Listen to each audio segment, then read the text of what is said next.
Téléspectateurs et téléspectatrices de la télévision Pacifique, bienvenue à ce nouveau numéro de votre émission à travers. Aujourd'hui, nous vous invitons à découvrir avec nous Monsieur Thalo Bertrand, ingénieur agronome et spécialiste en éducation relative à l'environnement. Il détient une maîtrise en sciences de l'environnement et poursuit actuellement un doctorat en évaluation environnementale face au changement climatique à l'Université du Québec à Montréal.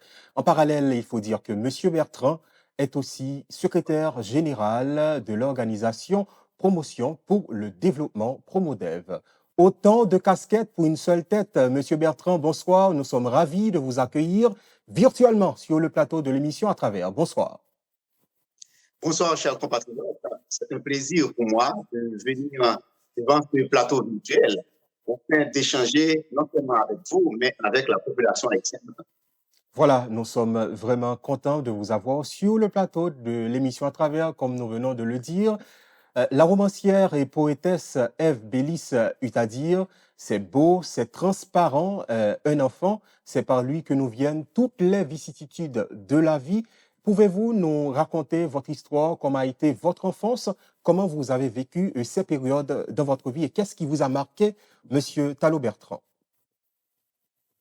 Bon, c'est toute une série d'histoires parler de mon enfance et on a commencé avec la grossesse de ma maman et qui a été vraiment une période exceptionnelle pour elle parce que cette période-là, elle et son mari, mon papa, ont pu tourner la une page de leur vie et en venant auprès de Dieu pour servir l'Éternel des armées.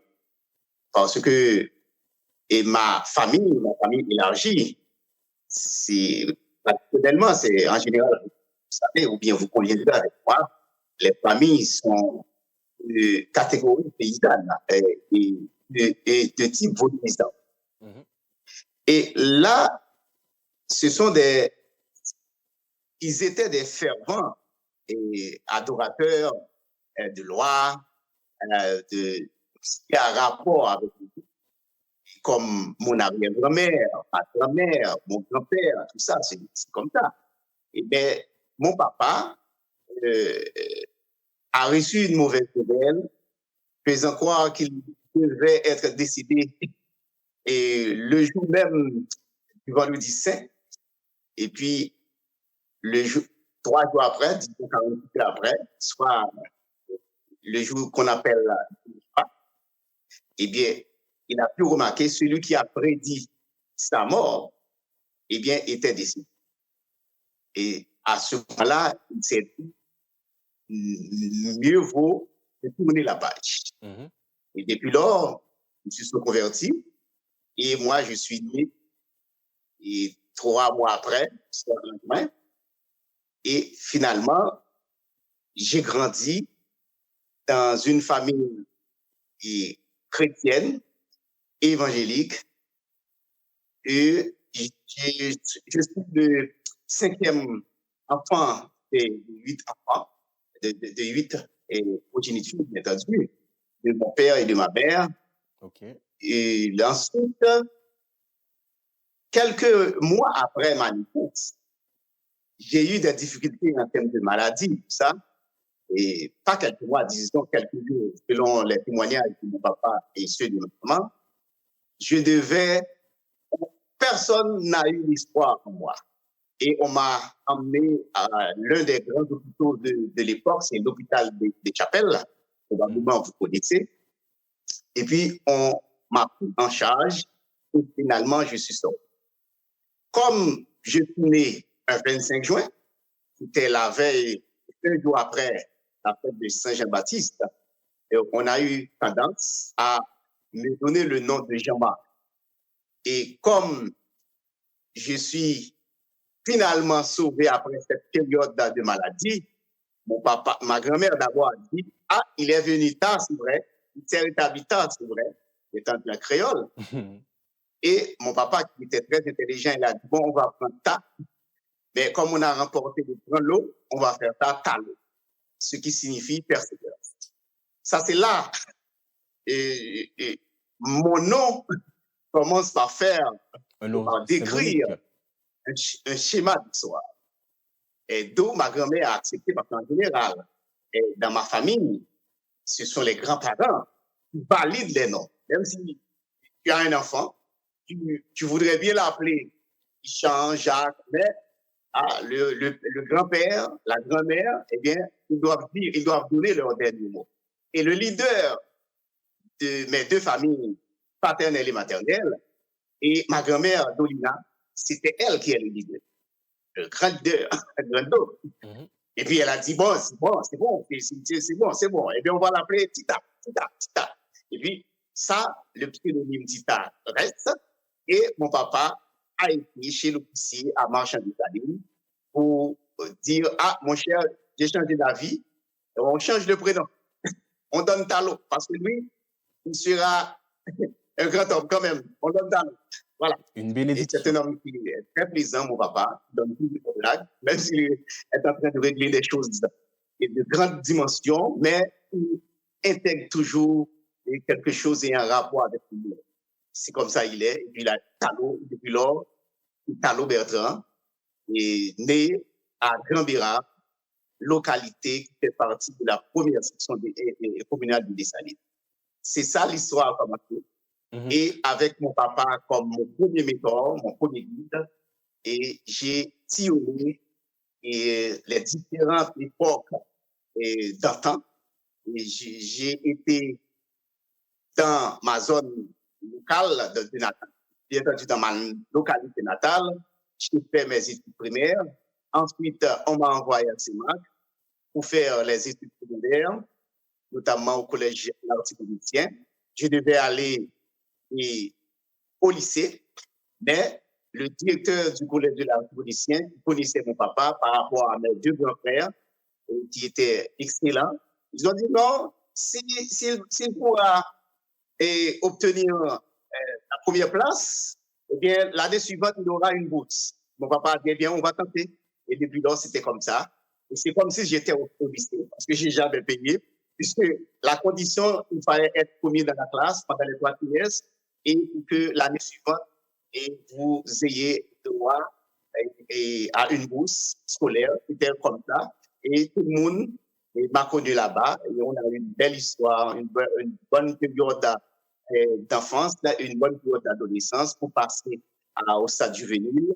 Et après ma classe terminale, je suis rentré à Port-au-Prince pour mes études secondaires, non, mes études universitaires à la faculté d'agronomie et de médecine vétérinaire, à l'école normale supérieure, et pour étudier la chimie et les sciences naturelles. Ensuite, j'ai fait un diplôme d'études spécialisées en éducation relative à l'environnement. Et comme vous venez de le dire, c'est comme ça.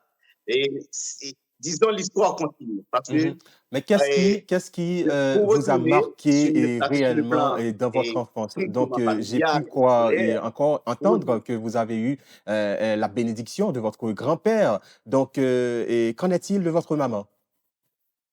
oui, oui, oui. Bon, c'est une famille, vous savez, en milieu rural, en général, le père, c'est lui qui est le leader qui coordonne. Mon grand-père, c'est comme ça, Haute-Bas. Mon grand-père, c'est Haute-Bas. Mon papa, c'est Adema. Mais ma grand-mère, la mère de ma maman, était un grand leader également, Paulina Saint-Louis. C'était une grande dame, une grande dame. Et sa maman également, c'est-à-dire mon arrière-grand-mère, parce que j'ai eu la chance de la connaître, Marie-Sagine Daniel. Et le jour de son centenaire, elle a, elle a une belle photo de souvenir. J'ai beau chercher cette photo, mais je n'ai pas pu la trouver. Mais un jour, j'espère la partager avec vous. C'est vraiment une belle photo, Marie-Sagine Daniel, et de son pseudonyme Grenojan. Et chacun des membres de ma famille a pu jouer un rôle de leadership. Non seulement mon papa, mais ma maman également, qui est une sage jusqu'à présent, Pouvez-vous et qui donner est une femme adulte, qui réfléchit avant même de se prononcer. C'est comme ça, ma maman, mais la dernière décision vient toujours de ma maman. C'est-à-dire même si mon papa dit telle chose, mais on sait que le dernier mot revient toujours à ma maman parce que, en général, on sait qu'elle ne parle pas souvent, mais quand elle se prononce, ce qu'elle dit, eh bien, on va le suivre. C'est comme ça, elle est. Mhm, mhm. Donc, est-ce qu'on peut dire que vous tenez certaines qualités de votre Votre papa? Oh, mon cher, je dois écrire un livre sur mon papa, d'abord comme un guide, comme un mentor, OK. parce que lui, il a fait quatrième et primaire. Vous connaissez quand on parle de quatrième primaire. Mais c'est quelqu'un qui vaut au moins un niveau universitaire. Et si tu vois son écriture, c'est comme un médecin. Intéressant. Un homme très intelligent et c'était un rude travailleur, cultivateur, un grand agriculteur. Et c'est lui qui m'a incité à devenir agronome et qui me J'allais donne souvent, justement vous poser à cette moi question. seulement, qui nous donne, parce que nous étions 5 garçons dans la famille, 3 filles, 5 garçons, qui nous donne souvent des conseils sanitaires pour nous dire que nous devons être des hommes d'engagement. Des hommes d'engagement, quand on dit oui, c'est oui. Et chaque dimanche de l'après-midi, il nous réunit.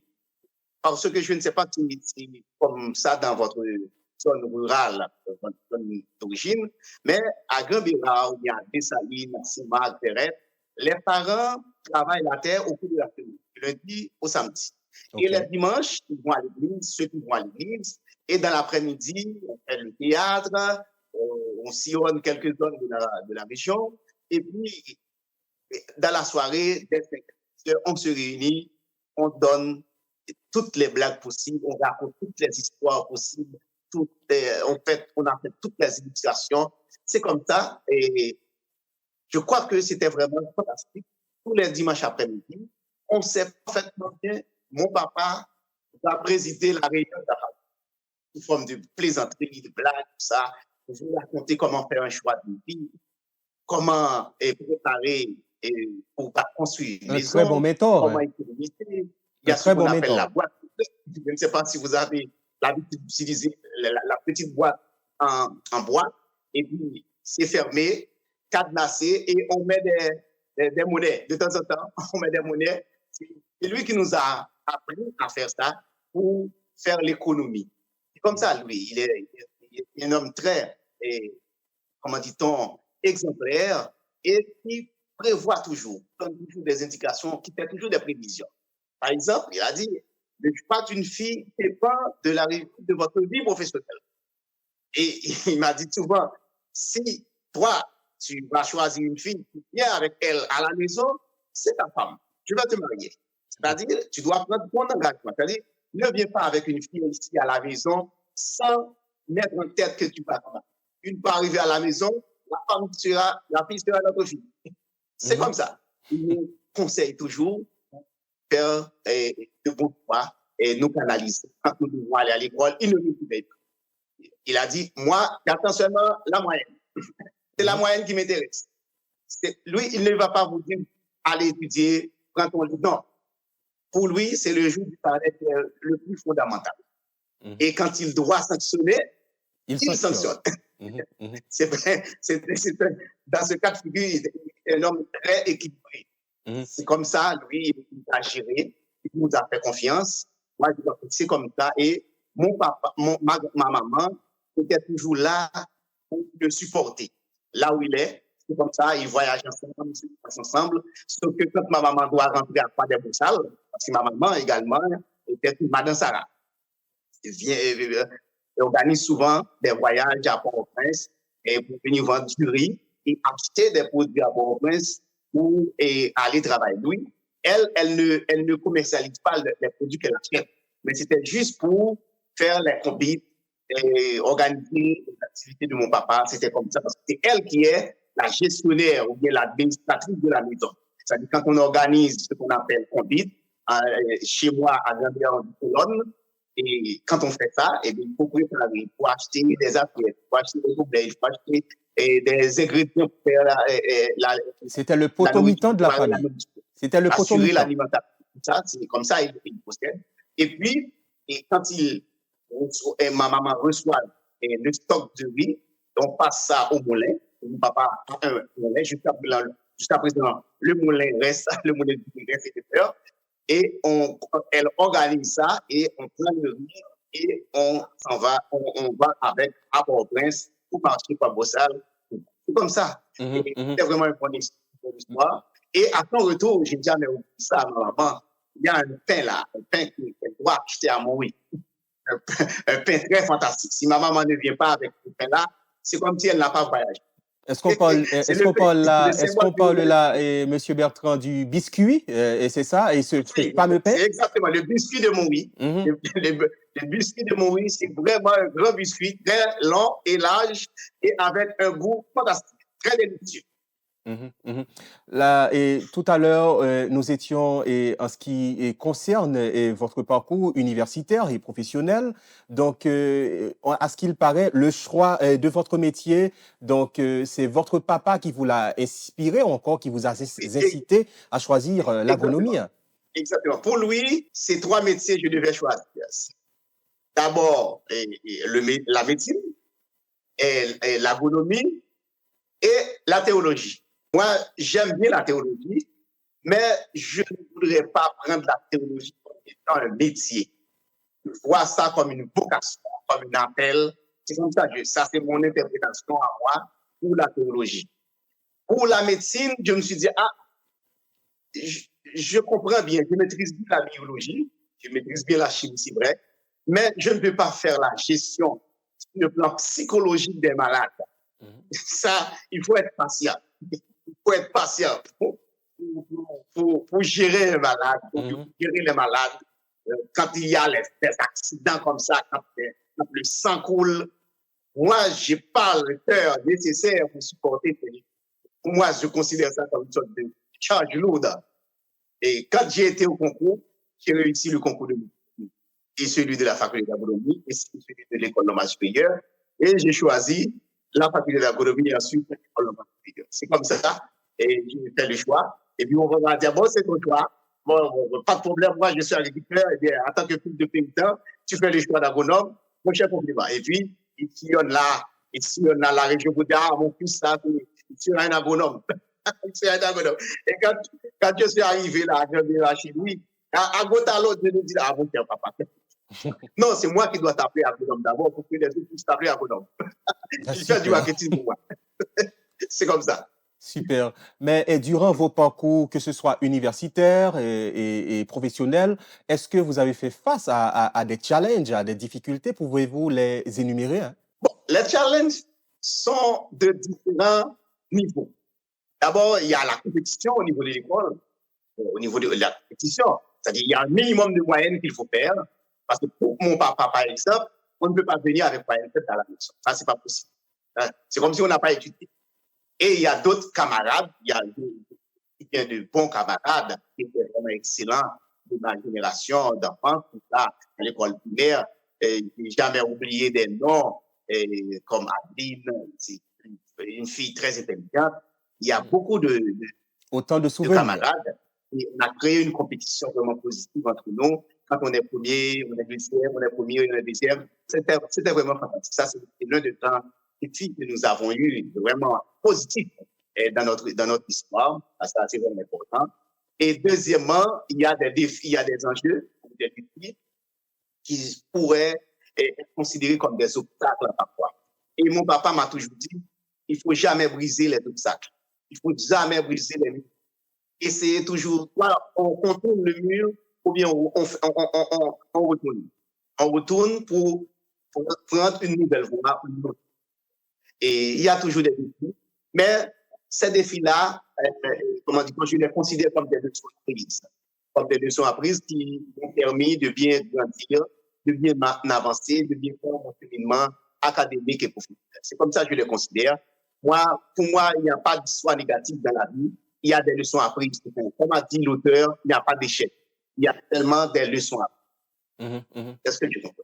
Il y a dans la vie, il y a des épines, il y a des roses. Donc, lorsque viennent les roses, il faut savoir les prendre avec contentement. Et lorsque viennent aussi les épines, donc on doit pouvoir et s'en aller avec. On doit pouvoir s'y faire avec. Donc, parce que la vie, c'est négatif, positif, mais il faut savoir comment les gérer et que ce soit les négatifs, que ce soit les positifs. Mais jusqu'ici, M. Bertrand, et c'est pourquoi je partage l'idée de l'auteur qui a écrit un livre de poésie. Il a parlé de l'harmonie des contraires. L'harmonie des contraires. Il y a des résultats positifs, il y a des résultats négatifs, il y a des personnes et qui ont de bonnes idées, comme ça, alors qu'il y a d'autres personnes qui ont des idées contraires. Par contre, il faut essayer de vivre avec. Comme la nuit et le jour collaborent, le jour c'est de la place à la nuit c'est de la place au jour. C'est comme ça. Il faut toujours accepter qu'il y a la positivité, de même il y a le sens inverse également. Mhm. Est-ce que jusqu'ici, Monsieur Bertrand, vous pensez atteindre vos objectifs? Pas encore. En tant que fils de paysan et fils d'un agriculteur, mon papa était vraiment un notable pour qui beaucoup de personnes ont fait. Et je crois que je continue à faire mon chemin. Je suis comme sur la voie de satisfaction par rapport au point d'où je viens.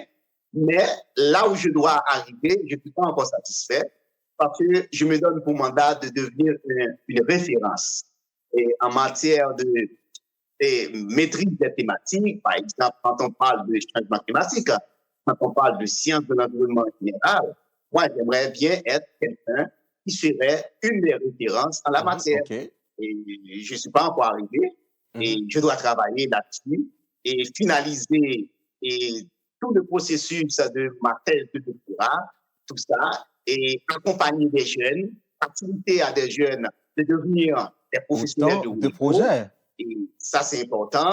Et contribuer à la construction disons, d'un mécanisme de leadership et de communication au profit de ma patrie.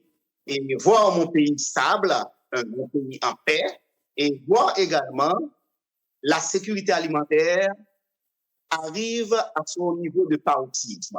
C'est-à-dire, chaque Haïtien, chaque Haïtienne aura droit à un plat chaud, aura droit à l'éducation, aura droit à des aliments de qualité et en quantité. C'est comme ça que je vois les choses.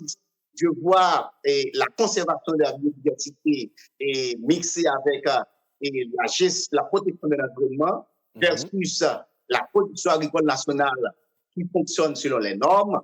Et je vois également une Haïti prospère où chaque Haïtien se sent vraiment à l'aise, se sent confortable et ne vise pas de voyager ou de quitter son pays. C'est comme ça. C'est-à-dire, je ne crois pas un intellectuel haïtien ou bien professionnel et qui se respecte va dire qu'il est satisfait de son parcours professionnel. Parce que jusqu'à présent, on ne peut pas dresser un bilan. On ne peut pas dresser un bilan. Je salue le courage et l'initiative pas mal d'agents de développement qui ont pris vraiment l'idée de réaliser ou qui ont décidé de réaliser des projets phares dans leur pays, dans leur communauté. Ça, c'est encouragé. Mais aujourd'hui, notre pays est en train de vivre une situation alarmante. Une situation selon laquelle personne ne peut, disons, ne se sent pas à l'aise. Ça, c'est vraiment... Ça touche toutes les couches de la société. Pour professionnel et pour moi-même avant tout. Monsieur Bertrand, nous allons observer la première pause ou encore notre pause à l'émission à travers. Mais juste avant d'observer cette pause, je vais vous proposer 2 mots et vous allez choisir un de ces mots et vous allez nous dire pourquoi ce choix. Pourquoi ce choix? Donc, je vous propose solidarité et je vous propose dignité. Vous allez choisir un de ces mots et vous allez nous dire pourquoi. Est-ce obligatoire de choisir l'un d'entre eux? Il faut choisir. D'interpréter les deux. Parce que je pourrais prioriser la solidarité. Pourquoi? Parce que d'abord, on doit être digne, on doit être honnête. Et tout citoyen, toute citoyenne doit se donner pour mission d'être honnête, d'être digne. La dignité, c'est quelque chose de standard. Pour moi, c'est un idéal. Mais nous devons nous mobiliser pour promouvoir la solidarité. L'union fait la force. Ça, c'est ce que nous avons l'habitude de répéter tout le temps. Maintenant, je crois qu'il est une importance capitale de le matérialiser. Être solidaire par rapport à ses proches, être solidaire par rapport à sa communauté, être solidaire par rapport à son pays et même être solidaire par rapport aux étrangers. Parce que le premier chef d'État de la nation, l'empereur Jean-Jacques Dessalines, nous a dit, dès que quelqu'un se trouve persécuté, il arrive en Haïti, il est libre. Parce que notre pays, c'est le père de la liberté. Notre nation, c'est la mère de la liberté. Nous avons l'obligation de prioriser la solidarité dans tout ce que nous devons entreprendre. Dans tout ce que nous faisons, pour nous, pour moi, la solidarité, c'est l'axe transversal de la vie de tout Haïtien. Mhm, mhm. Voilà, et mesdames, messieurs, chers téléspectateurs et téléspectatrices de la télévision Pacifique, c'est ici que nous mettons un terme à la première partie de l'émission à travers Restez branchés, nous irons.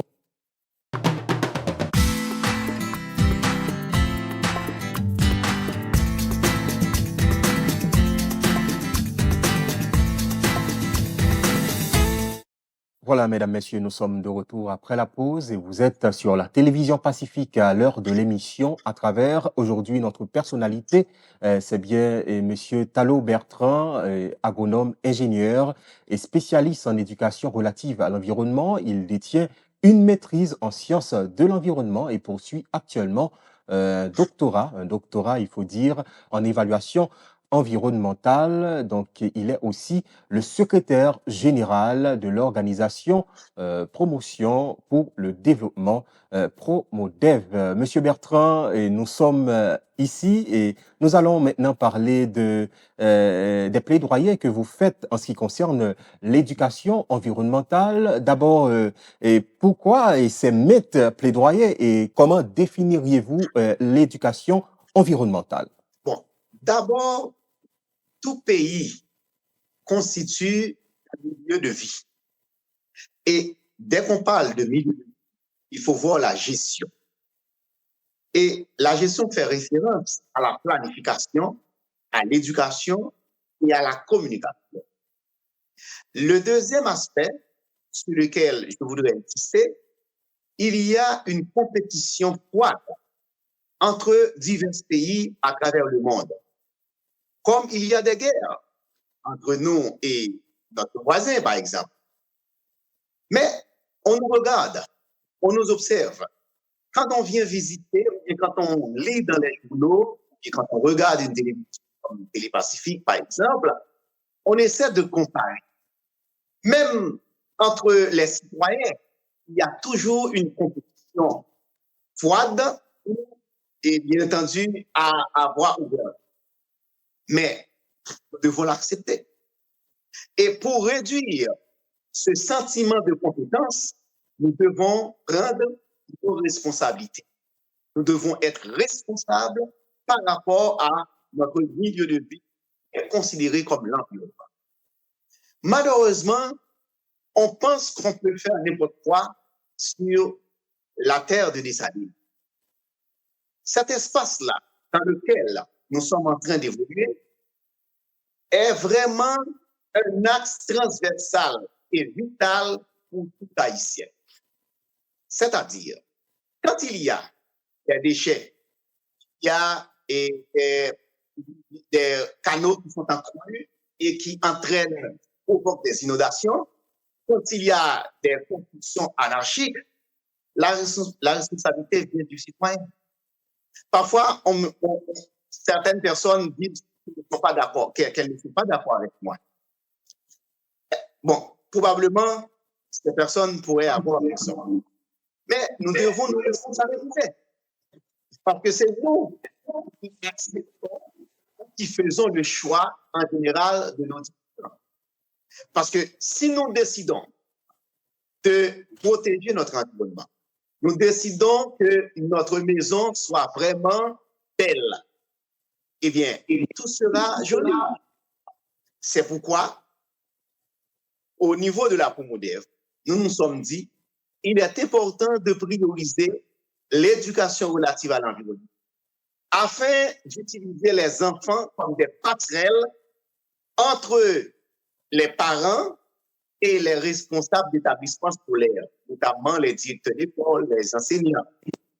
C'est pourquoi je vois en cette initiative comme une méthodologie et une approche participative pour inciter nos Haïtiens, nos compatriotes apprennent à jouer leur rôle et à contribuer au processus de développement durable de notre pays.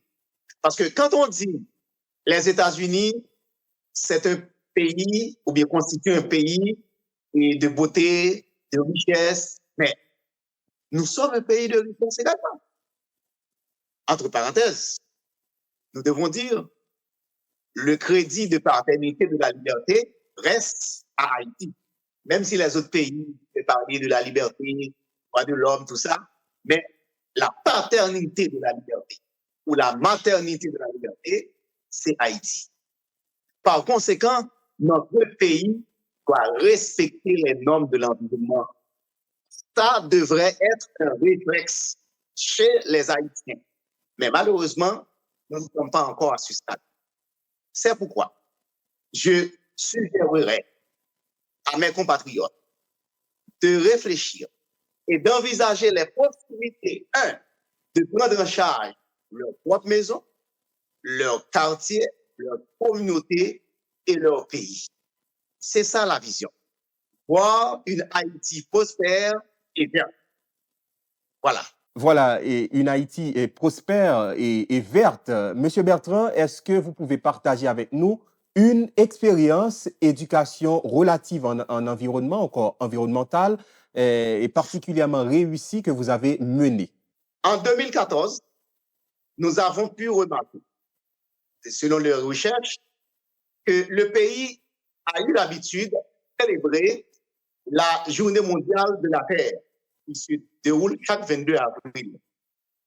Ensuite, Haïti a adopté une période selon laquelle tout Haïtien, tous les établissements scolaires se sont mobilisés pour célébrer ce qu'on appelle la saison de l'arbre. Et on a consacré le dernier vendredi du mois de mai comme étant le jour national de l'arbre. Malheureusement, on n'a pas appliqué ce décret depuis presque une trentaine d'années. Et nous, à la Promodev, nous nous sommes dit, pourquoi ne pas reprendre cette initiative? Nous avons écrit aux différents ministères concernés, aux différentes autorités concernées. Nous avons contacté des organisations de la société civile. Nous avons contacté des responsables d'établissements scolaires. Nous avons établi un partenariat avec une femme, ESCOF, et on a repris la célébration de la saison de l'arbre qui s'étend du deuxième vendredi du mois d'avril au dernier vendredi du mois de mai. Et on a élargi cette période. On a redémarré avec, au cours de la période du 1er avril et pour terminer au 30 juin, le dernier jour du mois de juin. Pourquoi on a adopté cette nouvelle stratégie? C'est parce que la saison pluvieuse, normalement, débute fin mars, début avril. Et dans le Nord, le 24 juin, occasion de la fête de Saint-Baptiste, les gens du Nord ont l'habitude de faire ce qu'on appelle le regarnissage. On nettoie les plantes, on nettoie les arbres. Et si un arbre ne pouvait pas donner des pluies, c'est comme si on essaie de développer une stratégie. Il faut donner des arbres. Il faut donner. On se plaint. Et une sorte de démonstration symbolisme dans le Nord, c'est vraiment fabuleux.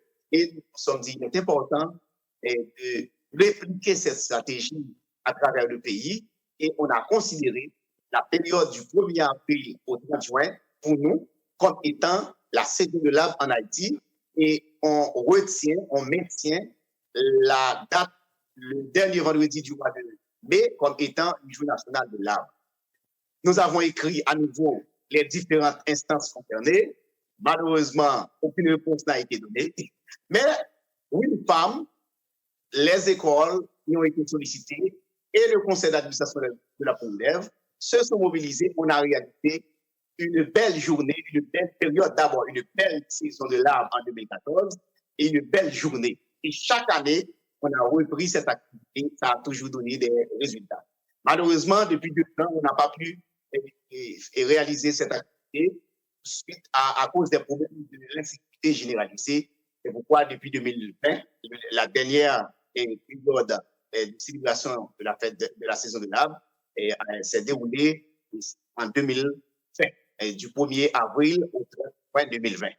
Depuis 3 ans, on n'a pas pu célébrer à cause du climat d'insécurité à travers le monde. C'est vraiment un bon exemple. Et c'est avec ce projet également, on a pu concevoir un nouveau projet, le projet de jardin scolaire. Et actuellement, nous avons 17 écoles avec lesquelles nous collaborons pour le projet de jardin scolaire et d'éducation environnementale. Et cette année, nous comptons ajouter 30 nouveaux jardins scolaires et nous aurons 47 jardins à travers le pays pour continuer avec le processus de valorisation de la production agricole nationale et la protection de l'environnement ainsi que l'éducation environnementale. Justement, j'allais vous demander et quels défis la Promodev fait face actuellement parce que quand on parle de l'éducation environnementale, est-ce que vous avez et encore vous saviez rencontrer souvent des défis et surtout dans le contexte actuel en Haïti? Je sais que vous n'êtes pas en Haïti, mais l'organisation travaille, mais et quels défis rencontreriez-vous au jour le jour? D'abord, je dois vous dire, c'est mon corps qui n'est pas en Haïti. Donc, moi, toutes mes activités se concentrent sur Haïti. Même mon téléphone, tout, c'est sur Haïti. Je suis en Haïti, là. C'est mon esprit, mon âme se trouve en Haïti. Et je suis toujours en connexion avec mes différents partenaires, mes différents collègues de la Promodev, tout ça. Et le plus grand défi pour moi, et cette semaine, on le baptise de bloc. PLOC, c'est un bloc. Le bloc, c'est caractérisé par l'ignorance, par exemple, le mépris et l'inacceptation, la non-tolérance, tout ça. Parce que jusqu'à présent, on se pose la question parfois, est-ce qu'il y a des autorités dans le pays qui acceptent au moins de contribuer au processus de l'époque? On se pose souvent cette question. Ou bien, quelle serait leur priorité? Par exemple, si on est autorité, une institution de la société civile ou une organisation de la société civile, pourquoi ne pas répondre? Vous n'avez pas besoin de donner de l'argent, ce n'est pas l'argent. Vous devrez être comment le module. On a besoin juste de faire l'acte. Le mobile de motivation. Non, l'essentiel, c'est de collaborer. C'est comme s'il y a un sentiment de non-tolérance, non-collaboration chez la plupart des gens. Et ça encore, c'est un problème. Ce n'est pas un problème d'éducation. C'est un problème d'éducation parce que nous devons continuer à sensibiliser la population pour renforcer ce qu'on appelle la fraternité, pour renforcer ce qu'on appelle le sentiment de responsabilité. Parce que j'ai souvent entendu parler des gens qui disent qu'ils veulent qu'Haïti change, mais ils veulent quel changement?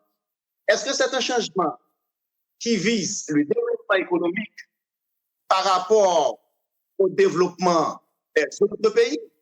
Ou bien est-ce que c'est un changement qui vise juste pour satisfaire ses propres besoins? C'est ça notre problème, on nous considère comme un grand défi. Et c'est comme si on se dit, toutes les portes sont quasiment fermées pour tout ce qui a rapport au processus de développement dans le pays. C'est ce que je comprends. Parce qu'on peut publier quelque chose. Je me pose la question parfois, est-ce que certaines personnes ont même le réflexe pour lire, pour dire, ce qu'il a écrit là, c'est quoi? Qu'est-ce qu'il veut dire par là? Des réactions. C'est qu'il y a une faiblesse chez nos compatriotes pour mobiliser des ressources ensemble, pour discuter, pour travailler ensemble. C'est inconvénient. Parfois, il y a des initiatives qui sont dehors, mais malheureusement, d'autres personnes arrivent, ils posent une autre action contraire à cette initiative.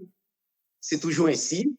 Et je crois que nous avons besoin de travailler ensemble, mais pour ce faire, il nous faut la communication. Il nous faut l'éducation, il nous faut la sensibilisation. Je crois que ce sont des points de faiblesse qui pourraient être considérés comme des défis majeurs. Parce que le vivre ensemble, je me pose la question, quand les Haïtiens auront accès au moins à la genèse de ce qu'on appelle le vivant. C'est ça l'inconvénient. Parce que les projets sont là, les projets sont multiples, nous avons beaucoup d'argent de développement dans le pays, ce n'est pas là pour modèle seulement. Citer, par exemple, les petits frères de l'Incarnation, il y a les petits frères de Sainte-Thérèse de l'Enfant Jésus qui travaillent, il y a les compagnies, il y a beaucoup d'organisations dans le pays, il y a beaucoup de fondations, il y a beaucoup d'organisations paysannes, par exemple, quelques politiques paysans, et c'est l'une des organisations paysannes les plus anciennes du pays, plus de 60 ans. Mais que dit l'État envers cette belle organisation? C'est ça. Que dit le ministère de l'Agriculture? Existe-t-il un ministère de l'Environnement en Haïti? C'est ça, on doit. Quelles sont les questions que nous devons nous poser? Parce que là, il y a une absence de sentiment de responsabilité. Et le pire, c'est que les citoyens, les citoyennes gardent le silence, ne veulent pas s'exprimer. Et quand on s'exprime, quand on publie une position, une idée, on dit qu'on est vous êtes des opposants. Par conséquent, on conçoit ou bien on met en place un bloc juste pour vous bloquer. si vous acceptez ce pléonasme-là. Les téléspectateurs et téléspectatrices doivent comprendre l'importance de l'éducation environnementale. Monsieur Bertrand, encore agronome Bertrand, est-ce que vous pouvez reprendre en 1, 2, quelle est donc l'importance de l'éducation environnementale dans le contexte actuel en Haïti? Le point le plus important, c'est la prise de conscience de nos ressources naturelles dans le pays, de notre espace, de notre milieu de vie. Une fois que les citoyens, ou bien nos citoyens et nos citoyennes, comprennent l'importance de nos ressources naturelles, de nos potentialités, eh bien, l'éducation relative à l'environnement, ou bien l'éducation environnementale, prendra sa place, prendra son rôle. Il faut accorder une dimension en termes d'importance à nos potentialités, à nos ressources et à notre capacité de gérer ces ressources. C'est ça. Il faut valoriser les ressources. Ça, c'est important. Le milieu de vie dans lequel vous évoluez, il faut accorder une importance. Ça, une fois que nous nous mettons d'accord sur ce point, eh bien, l'éducation environnementale va démarrer avec vitesse. Avec vitesse. Parce que ça permet aux citoyens de devenir éco-responsables. L'éco-responsabilité, c'est un processus selon lequel chaque citoyen comprend la dimension de sa contribution pour protéger son environnement. C'est ça. On s'approprie des valeurs et des normes environnementales.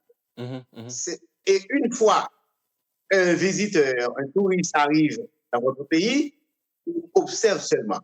Il voit les détritus, il voit des déchets, il voit la construction anarchique. Ils disent, ou bien ce visiteur-là va dire, même s'il ne va pas répéter ça, il n'y a pas d'éco-citoyen dans ce pays. Il n'y a pas de citoyen responsable dans ce pays par rapport à l'environnement. C'est-à-dire, chaque Haïtien doit savoir, en laissant le pays évoluer de cette manière, avec toute cette salubrité-là, l'ensemble des déchets, l'ensemble des maisons mal construites, eh bien, on nous juge. Les étrangers nous jugent. Nous avons une mauvaise image aux yeux des étrangers. D'où la place de l'éducation environnementale. Parce que l'éducation environnementale nous permet d'appréhender des concepts relatifs à l'éco-citoyen ou bien des concepts relatifs à l'éco-responsabilité. Par conséquent, nous avons besoin de prioriser l'éducation environnementale. Et dès qu'on parle d'éducation environnementale, il faut voir plusieurs acteurs. Il faut voir plusieurs acteurs. D'abord, l'État, représenté par le ministère de l'Éducation nationale, parce que l'organe de coordination du secteur éducatif en Haïti, c'est le ministère de l'Éducation. Et il faut voir le ministère de l'Environnement, malheureusement, qui n'existe pas encore. On n'a pas encore le ministère de l'Environnement dans le pays. Moi, ça, c'est mon hypothèse. Même si les autres disent qu'il y a une culture, mais pourquoi il n'y a pas encore de ministère de l'Environnement en Haïti? Il nous faudra également un ministère de la Justice qui doit savoir comment préparer des lois, valoriser les hommes de droit pour intégrer dans le processus d'éducation environnementale. C'est-à-dire réviser les lois, tout ça, actualiser les lois, tout ce qui a rapport à la protection de l'environnement, on doit en avoir. Il y a le ministère de l'Agriculture, des Ressources naturelles et du Développement rural. Il y a 3 grands axes d'intervention. L'agriculture, la production agricole. Mais il y a un deuxième axe, les ressources naturelles qui se trouvent en voie de dormance. On se pose la question, est-ce que le ministère de l'Agriculture est en train de, comment dit-on, de se suicider ou bien parce que c'est un ministère qui se trouve à l'état de dormance par rapport à la valorisation des ressources naturelles. Et il y a le développement rural. Est-ce que vous savez, malgré la présence des madassades, bon nombre de madassades, on n'a pas un organisme au sein du ministère de l'Agriculture qui s'occupe des femmes rurales. Malheureusement. Et ça, c'est grave. On devrait avoir au moins une coordination et une direction qui s'occupe des femmes rurales attaquées au département de développement rural. Tout à fait, tout à fait. La plupart du temps, on a eu un département de développement rural à Damiens et on a parlé d'un fameux programme qui s'appelle 4C. Corps, cœur, tout ça, cerveau. 4C, c'est 4C. C'est le programme 4C. C'est un programme 4C qui a fait son nom à travers le pays et en matière de développement rural en Haïti. Quels sont ces 4T? C'est un bon programme. Pourquoi ne pas reprendre ce programme?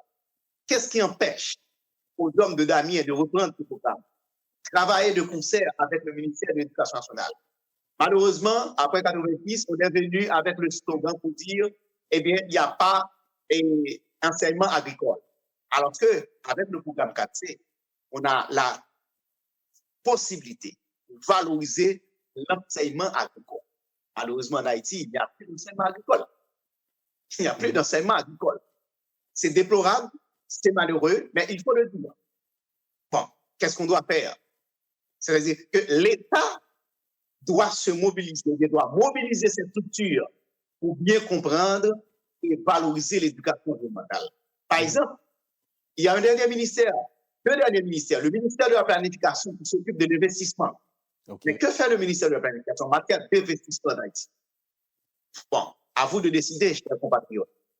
Deuxièmement, il y a le ministère de l'économie et des finances. Même dans le budget, que représente l'éducation, l'environnement, l'agriculture dans le budget? J'aimerais que vous fassiez un coup d'œil, que vous jetiez un coup d'œil sur le budget national.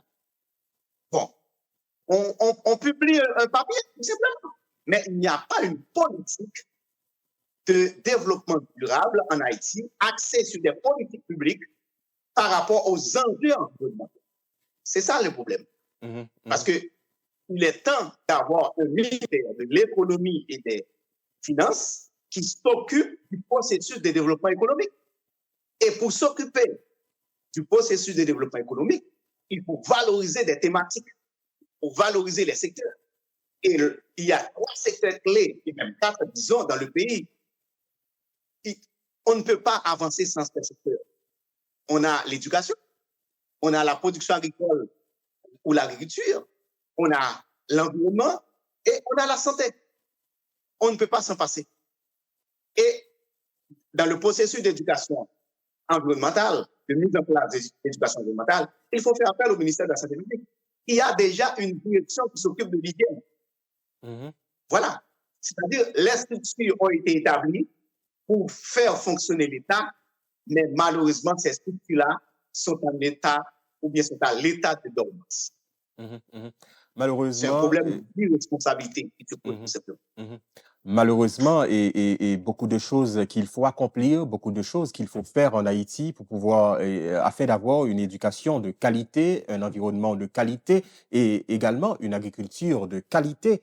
Monsieur Bertrand, et dernière question, en ce qui concerne l'éducation environnementale, cela signifie que l'éducation environnementale ou encore l'éducation relative à l'environnement peut s'intégrer, encore peut-être s'intégrer de la petite enfance à l'enseignement. C'est ça. De la petite enfance au plus haut niveau de la société, de la nation. Et disons de la petite enfance, parce que nous venons avec le projet de jardin scolaire d'éducation environnementale, comme je viens de le dire, pour travailler avec les enfants, collaborer avec les enfants.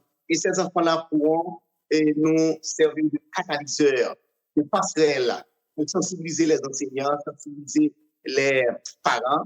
Nous avons fait l'expérience avec plusieurs écoles de la capitale, notamment Melaluna, communément appelée Melaluna, c'est cause de Lima, et plusieurs écoles de la capitale. Nous avons des écoles dans le nord, tout ça. C'est une bonne expérience et on a pu remarquer l'engouement de plusieurs responsables d'organisation, de responsables d'école qui m'appellent souvent, qui appellent la Comudev pour solliciter des jardins scolaires. Par exemple, il y a cette semaine-là, j'ai parlé à l'un des révérends frères, Frère Saint-Just de la congrégation des petits frères de Sainte-Thérèse, qui vient de mettre en place une école à Papaye, dans le cadre central, et ils ont 30 techniciens agricoles en formation. Cette techniciens-là seront mobilisés pour travailler dans les écoles dans le cadre du programme de jardin scolaire, tout ça. Ça, c'est fantastique. Si chaque organisation possède ici, chaque bureau de l'État, chaque structure de l'État possède ici, eh bien, on va atteindre cet objectif. C'est vraiment important, l'éducation environnementale. Il faut valoriser toutes les filières, tous les acteurs, pas seulement l'État, mais il faut voir la société civile. Par exemple, nous venons avec un projet qui s'appelle École-Église. Avec les églises seulement.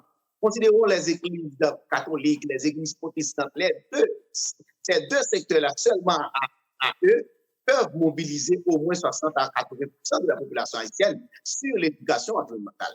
Et prenons par exemple les vaudoumisants. Moi, j'ai eu la chance de collaborer avec mon père Philo, si vous me souvenez. Lui, il s'était mis d'accord avec moi, on a travaillé, on a collaboré. Et c'était un bon message qu'on a envoyé à la population. Un porte-parole des vaudouisants et un homme de l'Église qui travaillent ensemble. Et malheureusement, mon père Philo est décédé en 2020. Il nous a laissés. Et c'est difficile d'accepter le départ de Compétino, qui a vraiment embarqué dans le processus de reboisement avec Mapou, beaucoup de plantes, tout ça. C'était vraiment bien. Et j'ai même proposé à Compétino d'aller faire le relais auprès des vaudouisants pour ne pas mettre des baleines de bougies là sur les plantes, pour ne pas perturber la croissance des plantes. Il a accepté, il a fait passer le message. Mais ce n'est pas une question de religion, ce n'est pas une question de sexe, mais c'est une question de citoyenneté. Dès qu'on est haïtien, il ne faut pas voir l'État, c'est deux sexes, cette question-là dépend. Et pour la femme, il faut intégrer les gens. Non, ce n'est pas ça pour nous. Pour nous, c'est chaque citoyen, chaque citoyenne qui doit se mobiliser pour donner sa contribution en matière d'éducation environnementale. Pour dire qu'est-ce que je peux faire, qu'est-ce que je dois faire, qu'est-ce que je peux contribuer pour faire avancer. C'est ça, parce que c'est un processus. Parce qu'on n'aura pas le résultat aujourd'hui, ni demain. C'est une sorte d'apprentissage. On investit et les autres générations pourront se réjouir de cet investissement-là. C'est ce qu'on appelle le processus de développement durable. Dessalines l'a fait. Il nous a libérés. Il nous a libérés de l'esclavage. Maintenant, nous sommes libres. Mais, eh bien, si nous sommes libres, Dessalines et les autres héros nous ont laissé ce coin de terre. Qu'est-ce que nous devons faire et pour laisser quelque chose pour les autres générations à venir. Et Saline a fait son job. Et nous, que faisons-nous? Qui dit éducation environnementale ou éducation relative à l'environnement, donc il faut que chacun joue sa partie et sa partition, ou encore il faut que chacun mette sa main à la pâte. Agronome Thalo Bertrand, et merci d'avoir répondu positif à l'appel. Merci d'avoir été des nôtres sur le plateau, mais virtuellement sur le plateau de l'émission, à travers un dernier message, un court message, et surtout pour la jeunesse haïtienne qui est frustrée, découragée en ce moment. Soyons positifs. Ayons l'espoir que ça va marcher. Levons-nous et bâtissons. Soyons positifs. Ayons l'espoir que ça va marcher. Levons-nous et bâtissons. Merci, agronome ingénieur Thalo Bertrand. Et mesdames, messieurs, on se retrouve la semaine prochaine pour une autre émission du même genre. Restez sur la télévision Pacifique, la télévision innovante, la meilleure. Au revoir.